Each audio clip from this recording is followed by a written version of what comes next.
Oshawa traffic, Foxtrot, Mike Victor uniform, holding short 1-2 on Bravo for departure. Oshawa traffic.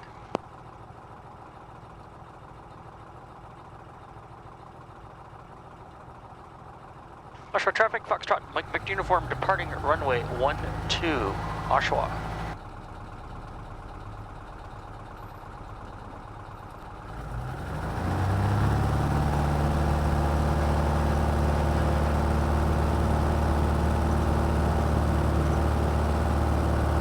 Airspeed's alive, early screen, 45.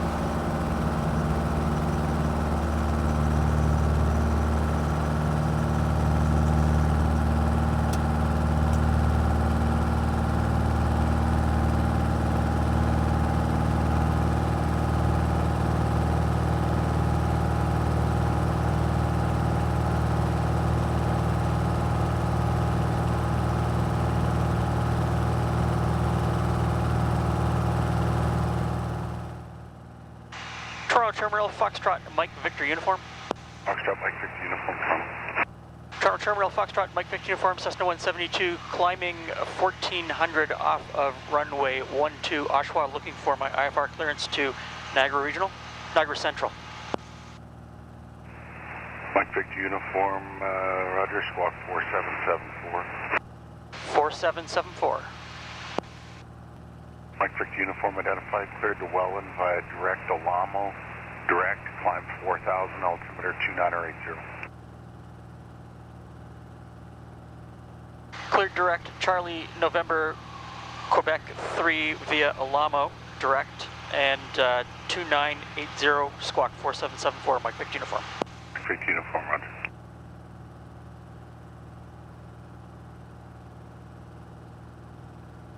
Well, good morning, everyone. Beautiful morning for flying, although it might deteriorate later in the day. We are on our way to, essentially, we're going to Welland. And at the Welland airport, I'm going to meet up with one of the guys from DeBoss Garage. We're going to go over to their garage, their studio, their workspace, and check out some of their projects. That's going to be today's video.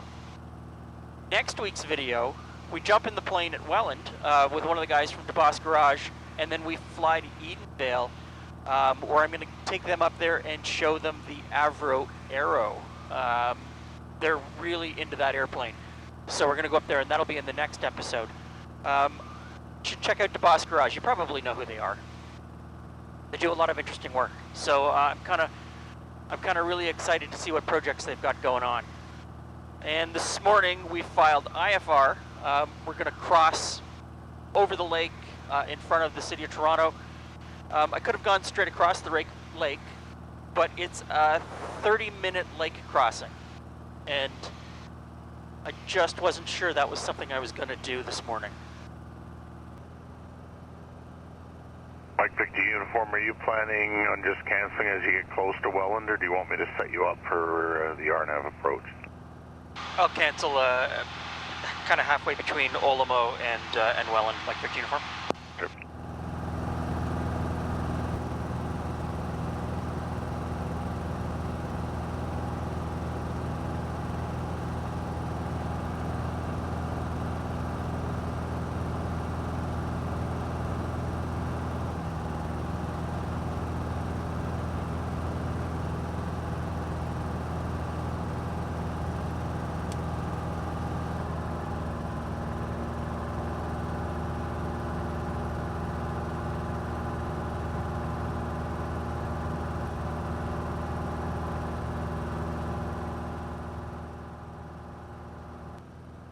Toronto Foxtrot, Mike Victor uniform.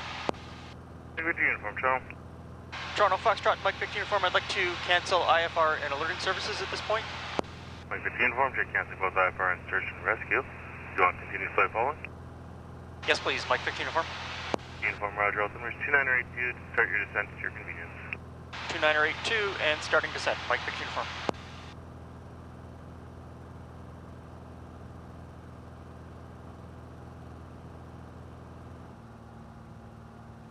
Mike Victor uniform, no observed traffic, surround service terminates, have a great day.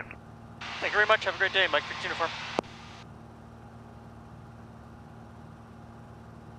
Welland traffic, Foxtrot, Mike Victor Uniform, Cessna 172, currently 9 miles northwest of the field, inbound for landing, planning to join the mid-left downwind runway 05. Estimate time at the field in 5 minutes, Welland.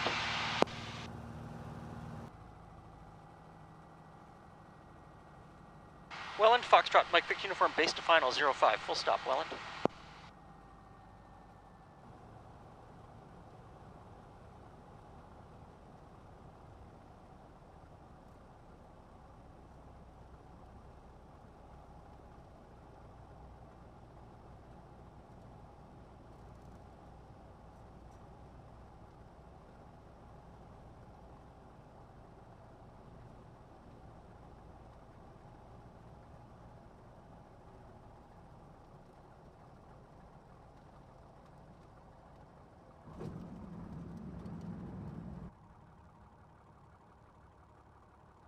Welland traffic, Foxtrot, Mike Victor Uniform, clear of 05 on Alpha, Welland. Yep. Like this before social media. Yeah. I'm like, how would you know that? She's like, you're on cops.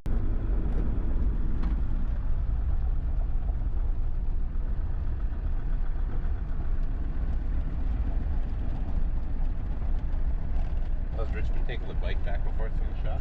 Yeah. Faster than the gator. I'm good. Good to meet you. You too.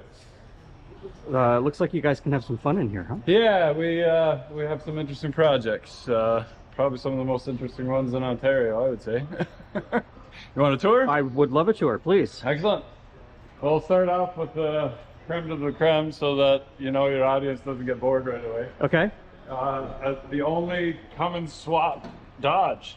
There's a lot more going on in here than just an engine swap. Yeah. So this is actually the world's first diesel electric hybrid conversion. So this is a 2.8 Cummins that is powering a 100 kilowatt hour generator. Okay. And then no transmission, no differentials, no drive shafts or transfer case. And we made electric axles for this thing.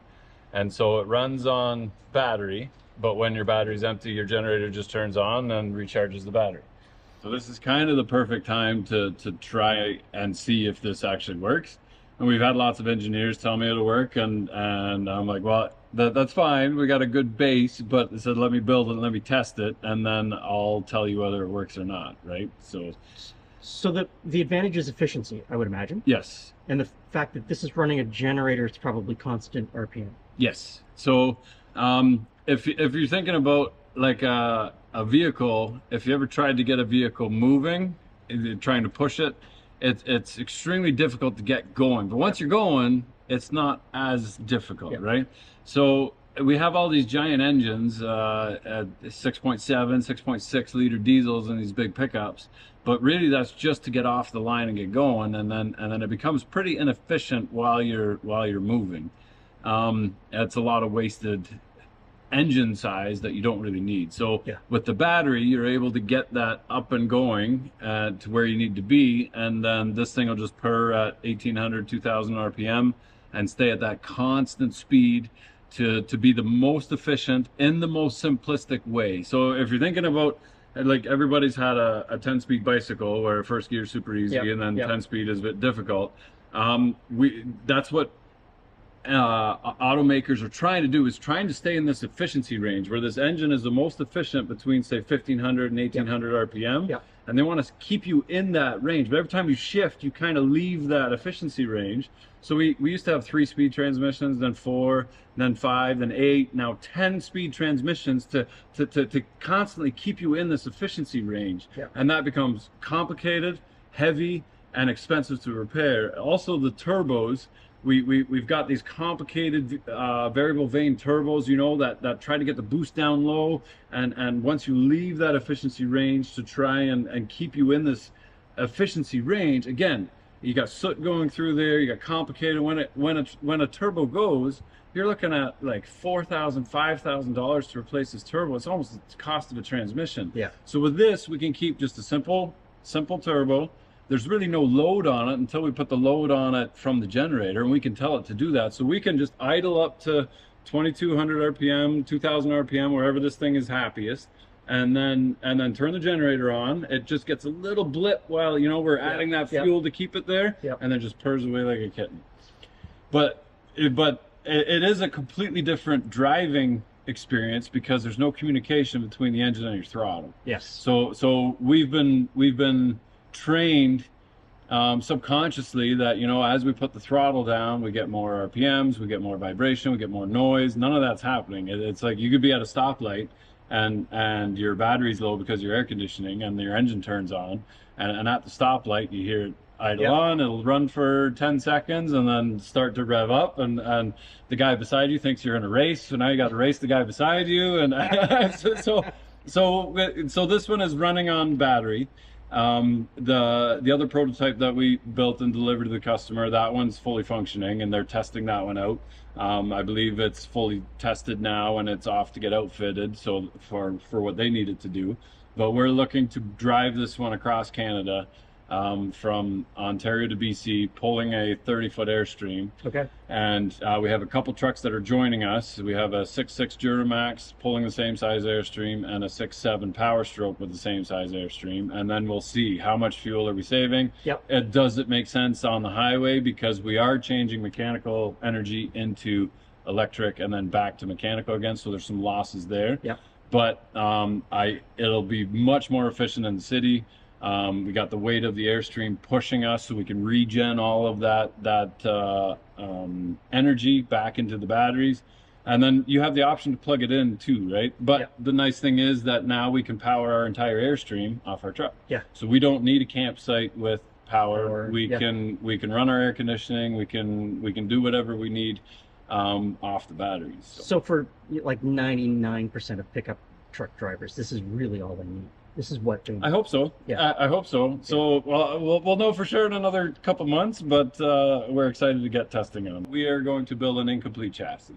So we're going to build a 450/550 frame with a dually set up in the back, and make it so that you can take your existing truck body and put it on there with whatever service body you want. So kind of like a glider. Yes, yeah, kind of like a glider. So we're working with Environment Canada. They've been fantastic to figure out how we can get these off-road engines on the road with emission testing. Yep. How we're not changing the software and the computers, but we're still able to get them to do what we need, because on-road engines getting a command from a foot operate different than a generator or an off-road industrial engine that get command from a load rather than a foot throttle, right? So yeah. That's crazy. So how long has it taken you to get to this point? Yeah, about 2 years. So we built 2 prototypes in 2 years. By the time we got all the parts, by the time we put it all together, but we went full tilt on this one. And in all honesty, I was kind of stalling because I knew it would take a long time to get all the parts and get it sorted.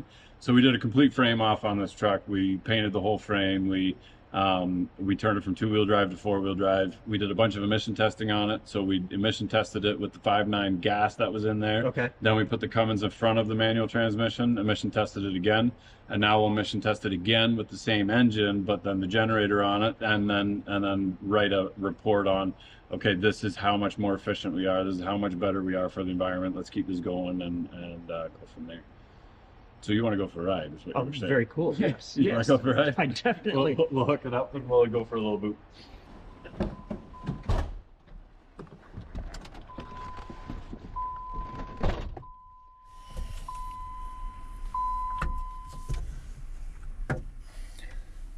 So complete custom programming. Yeah.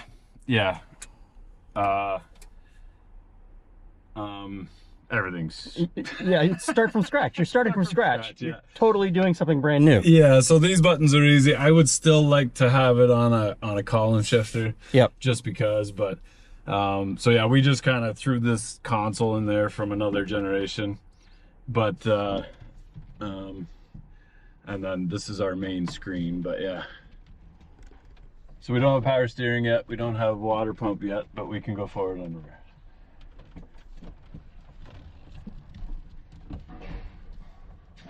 So quiet. Crazy, eh? We worked hard to get all the squeaks and rattles out of the Ram. And then that's supposed to have a steel cover on it, but it's so neat that It's cool to look at. Yeah, and actually they're just capacitors, that's all it is. So, and fuses, nothing really to it, but that's kind of the brains behind everything, yeah.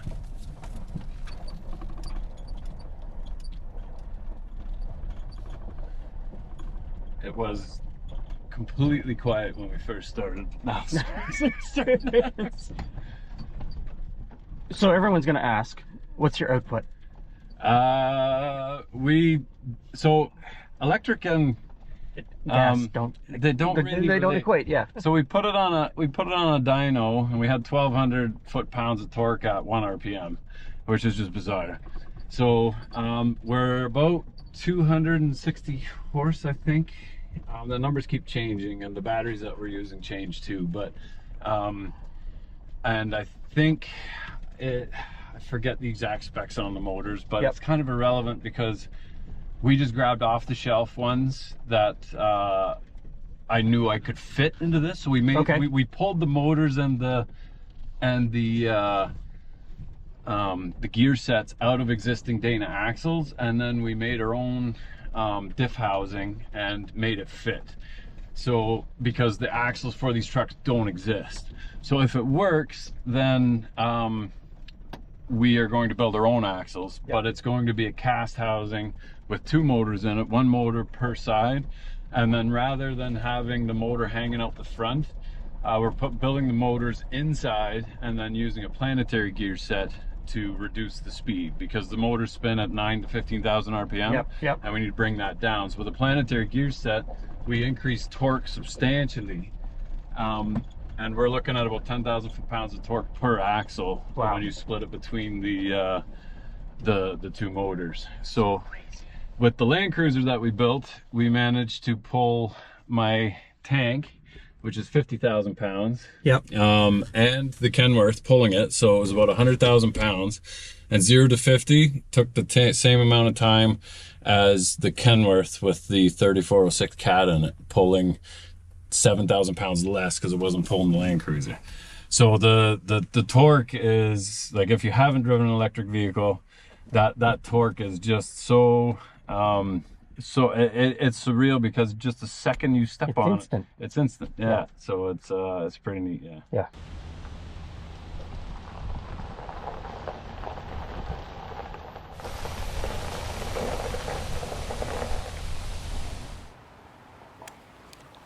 Okay, so that's the Shermanator tank behind me. Good visit here with DeBoss Garage. We're going to jump in the plane and shoot up to Edenville for the next episode. Boys from DeBoss are going to meet us up there, and we're going to look at the Avro Aero. So come on back for that episode, and I hope you really enjoyed this one. If there's other places that you think I should go and visit, I'd love to know. Let me know down in the comment section.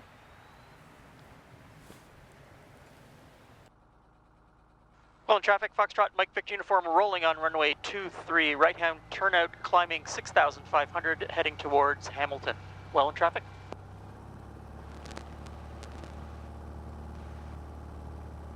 Airspeed's alive. Everything's in the green.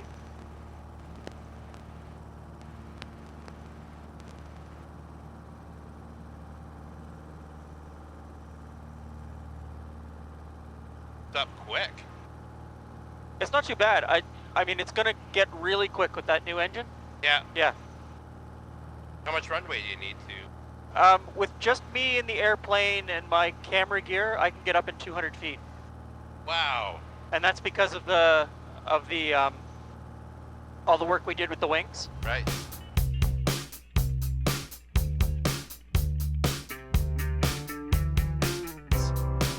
Designed by somebody with a pencil. Right. Yeah. Yeah, there's a lot of trust in that 40,000 Pearson room there.